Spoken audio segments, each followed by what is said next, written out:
For my research into Kerrang Q and M&E magazine, I discovered that they all have the similar sort of style.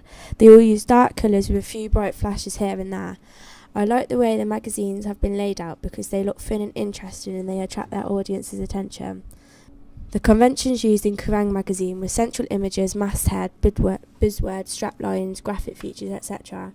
In my magazine, I have included conventions of a real magazine product such as masthead. I have called my masthead Flux. I chose this name for my magazine because it looks very lively and fun, which is what I wanted my magazine to be like.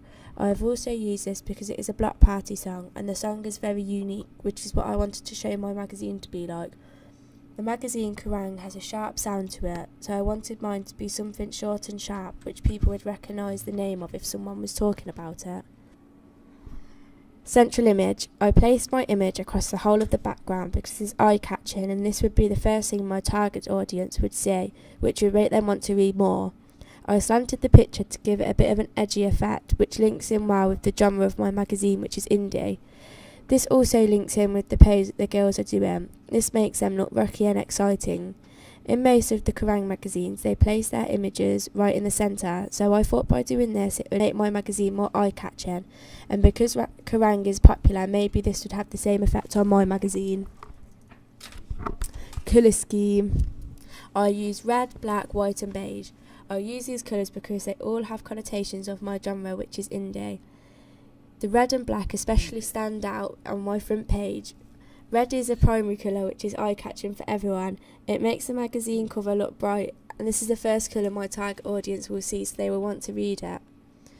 Kerrang and M&E use a simple colour scheme which is usually black, white and red. I think this is plain but effective and would make one of my magazine's main selling points. I also added some beige in mine to make it more unique and original. Stories. First official interview with the world's hottest new girl band. I used a lot of buzzwords in my bleed lines because it would make it more interesting, and the target audience seeing the words first official interview makes them think that they are special and are going to have all the gossip before anyone else. Kerrang and M&E always have their main stories in the biggest size writing, so I've done this as well because this would attract more audience attention. My media product represents a particular social group by the way I've used all the above conventions. This all links in with the audience I am targeting, which are young teenage male and females aged 16 to 19. I think the way I've used all these conventions apply to my target audience very well. The way I have represented this audience is through my media conventions. The language and mode of address I have used is very informal and chatty.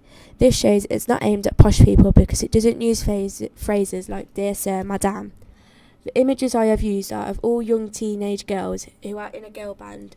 The way they are posing is clearly aimed at a younger audience because you wouldn't see old age pensioners doing this sort of pose. I targeted my audience at male and female teenagers aged between 16 and 19. I chose this age range because I thought it was appropriate for the contents that my magazine included. On a few of the interviews there are swear words, and I think this target audience are mature and responsible enough to read this sort of stuff. I also did this because I wanted my magazine to appeal to a wide audience. I think by doing this my magazine would make more profit because there would be more people and both genders purchasing it. I think I attracted my audience by the colour scheme I used. These primary colours are eye-catching for both gender. My magazine doesn't just have the look of a boys' magazine, which has connotations of dark colours, or blues, greens and whites, nor does it just appeal to girls, which their magazines would have connotations of colours such as pinks and purples.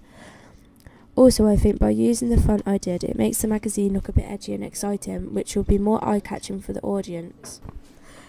I also think I have attracted my audience by the photography I have used, which is of a young girl band. Boys will be attracted to this photo because they will be most likely to think the girls are pretty, and they may also be interested in their music, which is aimed at both genders. This is the main reason why I have used this girl band. Girls will be attracted to this photo because they might want to be like the girl band. They want their style, their hair, etc. So I want to read more and look at the other photographs included in the magazine. I've attracted my audience by using buzzwords. These sort of words make the audience feel excited and happy about what they are reading. When magazines include buzzwords such as free, the audience automatically think they are going to win something, which might not be the case. In my magazine I have used the words exclusive.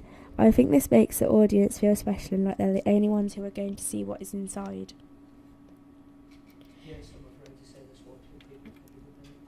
Importing photographs. Cropping and cutting photographs out. I had a photograph of my girl band, which was on a busy background, so I cut them out to make it look more professional. I have learnt how to use Photoshop to make my magazines. This included importing photos. Cropping and cutting out photos. I had a photograph of my girl band, which was on a busy background, so I cut them out to make it look more professional. Adding text to my magazine. I added all my conventions such as masthead, bleed lines, etc. Downloading and charging the font. Oh god, I read it wrong. Really? Downloading and changing the font on my letters. I downloaded the font I wanted because I wanted my magazine to have more of a rock look, and this font that I found gave it that. Adding boxes. I added boxes on my contents page to put the subheadings of the main articles in. I learnt how to make my photographs brighter to give it more of an effect and make my girl band stand out more.